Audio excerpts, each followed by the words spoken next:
Is there any advice you have for someone who's going to jail? Yeah, don't do what I did, which is, definitely figure out kinda like the prison politics of it. Figure out who you need to kinda like associate with, who you need to, be involved with, and definitely don't gamble. Gambling gets you into a lot of trouble in prison. Even dealing with any type of contraband, doing stuff you're not supposed to do, and kinda just like observe the environment, and see kinda watch and see before you jump into everything and know how to move around. Do you have any prison habits you still practice today? I guess one thing is maybe like food. Like I'll eat quicker, like because I'm used to like eating quick and then like getting off at the table because the chow hall is so small and you're kind of trying to clear the room for the next guy or you're hovering over your food. I guess I would do that. Definitely don't sit to pee anymore. It was weird going in the shower for the first time after prison because of flip flops. You use flip flops that whole time because the showers are gross. Even the Beast video, I use flip flops every shower for those 100 days. So being able to keep your feet in a regular shower was nice. See, I would have no idea. What other little things like that do people not realize? So like the toothbrush, like Jimmy had us use the little baby toothbrush for the full 100 days. Normally in real prison, you would be able to, you get the state issued toothbrush, toothpaste, deodorant, which sucks, like the Bob Barker. Smells terrible or has like no scent. We had to use it the whole 100 days because on commissary on day 40, he offered us like Colgate toothpaste for 10 grand with like real deodorant and one toothbrush. What are we gonna do with the one toothbrush? So obviously we didn't buy that. But we had to go the whole 100 days with that, which was really rough. Imagine using a thumb toothbrush for 100 days and like the little baby soap and everything. That was terrible. But there's things like that. Also, I guess, living on a bunk bed, you can't like sleep on your back or on your stomach. My bunkmate would always like hit my bed when I was sleeping on my stomach because he would always say like the booty bandit would come and get you. Things like that. There's all those I said like the same thing to innuendos. Jack too. Don't sleep on your stomach. If you're in prison, is there just a general like air of distrust around like how difficult is it to just go up to someone and be like, "Hey, talk to me straight. Like, how's it going? Tell me about what your life, this and that." Like, can you really connect with people? Is there always like this like little under feeling of like distrust and danger? I think there's always that feeling of distrust. I was too trusting of people. I thought everyone was my friend. And it's those same ones that are your friends that will slip a kite or plant a phone on you, or steal out of your locker, or anything like that, or set you up.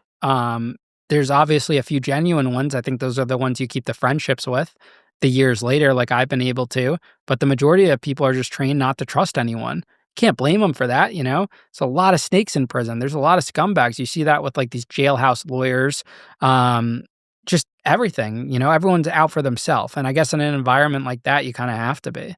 Does it help to have tattoos in prison? Didn't help me. It didn't help you? No, because I guess the way I look, like my face, Okay. my body doesn't really match my face. That's like a big comment on my social media. I guess for the most part, I guess it would help people, just not me in my situation. Did you ever get into a prison fight?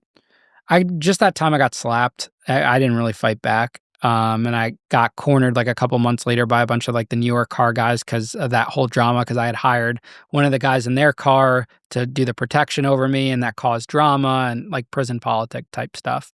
Never got a prison tattoo either. I was thinking about it, but it kind of sketched me out. But prison tattoos are pretty legit. They would use like the guitar strings as needles, and they'd get like real ink smuggled in from the street, which was cool. And they would use like the radio to make a tattoo gun.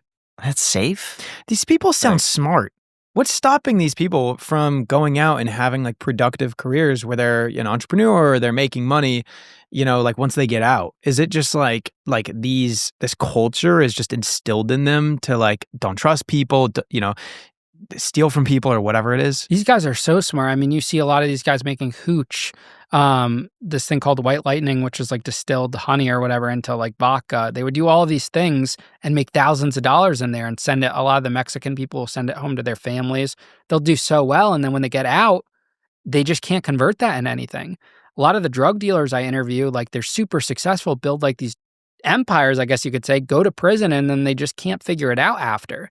It just doesn't click for them. Some do, don't get me wrong, some do, but a lot of them don't. And then that's when I think the problem is that quick money. Once you experience that, that's kind of hard to, go away from. I think that's really the biggest issue. I tell all the people that I talk to that ask me for advice or want to get into content right away, I say, go work a regular job first. Go work as a dishwasher or in the kitchen. That's what I did for 15 bucks an hour working at a hot bar at Whole Foods. And then eventually I worked my way up to a manager where I was making 30 bucks an hour.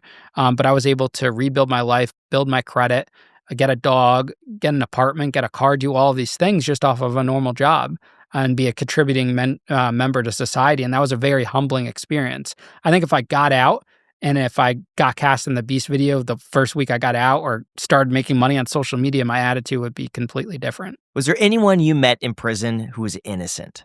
Me personally, I haven't met anyone that was innocent, but I have interviewed people and talked to people that were actually genuinely innocent. And literally every guy you meet in prison, and I know I was one of them, that was like, I'm innocent, I don't deserve to be here. But I did get to witness, like, in 2016, the Obama pardons, where people literally serving 20 years got to go home that day because he reduced it down to like 15 or 12, like the drug times. I think there's a lot of people that are over-sentenced, guys with 20, 30, 40 years, crazy sentences for a minimal amount of drugs. But truly innocent, I think that's a dime a dozen. I think you'll see that more in state prison because the feds are very thorough. I wasn't around too many, and I think that's where the cases you see like those convictions on.